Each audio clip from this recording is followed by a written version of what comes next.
Hey there, welcome to another episode of Studio Survival Guides. My name's Sam, I'll be your logic engineer today, and we're going to be looking at the channel strip and some of the features that it has.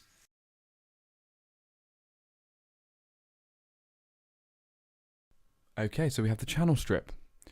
Now first of all, this little diagram at the top is the channel EQ. We double click on it, it'll open up, and this will display any EQ that is present on the channel. Below that we have the input controls. Now these are relative to the inputs on your hardware, meaning that as my hardware has two inputs, I have two inputs available here. I can also use bus channels as my inputs, or turn the input off altogether. Next to this is a small circle. If I click this, the channel switches from mono to stereo.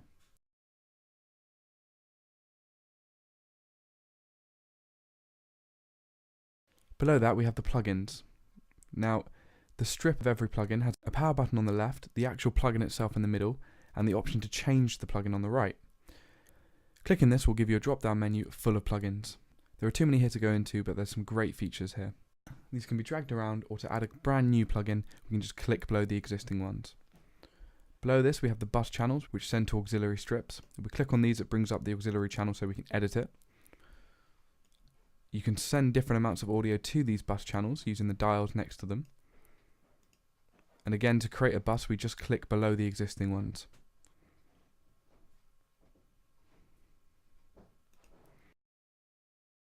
Below this we have the output settings.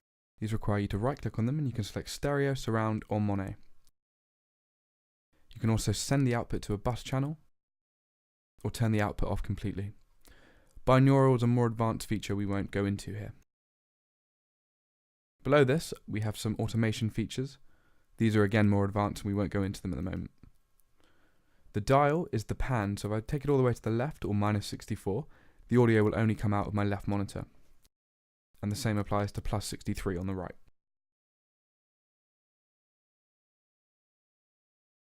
Below this we have the volume fader, which obviously controls the overall volume of the track. Now if I just get some audio playing on this.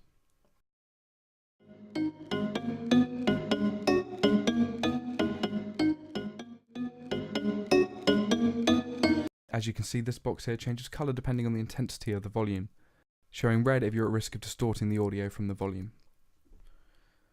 These buttons down here allow you to solo the track, mute the track, arm the track for recording, and monitor the input.